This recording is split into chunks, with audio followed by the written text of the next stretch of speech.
গাড়ির ড্রাইভাররা, যে রিক্সা চালকরা, যে ছাত্র বন্ধুরা, যে সাংবাদিক বন্ধুরা ও এই শহরের নাগরিকরা যারা আমাদের কথা শুনছেন, তাদের সকলের উদ্দেশ্যে বলছি, একটা অভ্যুত্থান করার পরে যখন আমাদের মুখে তখনও বলি ছিল ইনসাফ আর ইনকিলাবের, তখন আমরা দেখলাম যে এগুলো কেবলমাত্র শব্দের জঞ্জালেই আটকে থাকলো।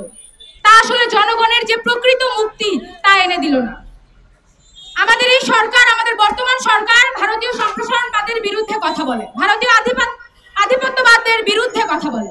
কিন্তু বন্ধুরা, অভ্যুত্থানের 1 বছর পার হয়ে গেল, ভারতের সাথে যত গোপন চুক্তি করা হয়েছিল তা কি এখন জনগণের সামনে প্রকাশ পেয়েছে?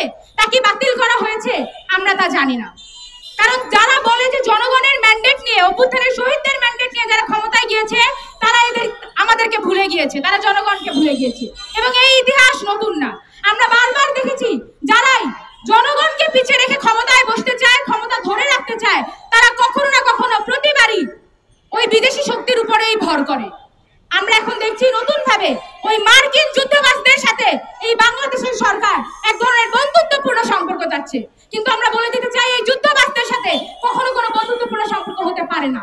কারণ তারা যেই দেশে গিয়েছে বন্ধুরা, যেখানেই গিয়েছে আমরা সেখানেই দেখেছি যে তারা সেখানে কেবলমাত্র যুদ্ধের বোমাই ফোটাতে চেয়েছে, আর কিছু তারা করতে চায়নি। যে আকাশে মুক্ত পাখি উড়বে, সেই আকাশে তারা যুদ্ধ বিমান উড়িয়েছে। বন্ধুগণ, এই যে মার্কিন বিমান বাহিনীর মহড়া দেখা যাচ্ছে, সেটা নিয়ে অনেকেই অনেক ধরনের কথা বলে। অনেকে বলে 2009 সাল থেকে এগুলো চলে আসছে, আমরাও জানি সেগুলো চলে আসছে।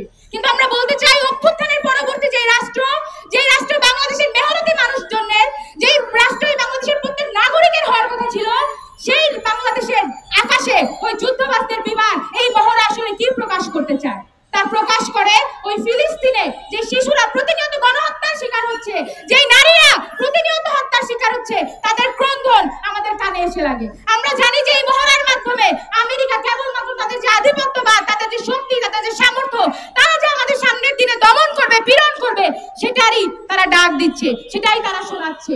এবং এর মাধ্যমে আমাদের সরকারের এই নতজানু প্রমাণ করতেছে যে আসলে অভ্যুত্থানের পক্ষের শক্তি তারা আর থাকতে পারলো না। তারা আবারও সেই অভ্যুত্থানের বিপক্ষে গিয়ে জনগণের বিপক্ষেই তারা অবস্থান করলো। কারণ এই 1 বছরের মধ্যে তারা আসলে জনগণের প্রকৃত ক্ষমতায়নের ধারের কাছেও যেতে পারে নাই। তারা যা করেছে, ওই বৈদেশিক শক্তি, ওই আধিপত্যবাদী শক্তিদের ঘাড়ের উপরে ভর করে এই দেশের জনগণকে নতুন ভাবে কিভাবে নির্যাতন করা যায়, কিভাবে নিপীড়ন করা যায়, গরিব মানুষকে আরো কিভাবে গরিব করা যায়, অর্থ কিভাবে লুটপাট করা যায়, তারই পায়তারা করছে।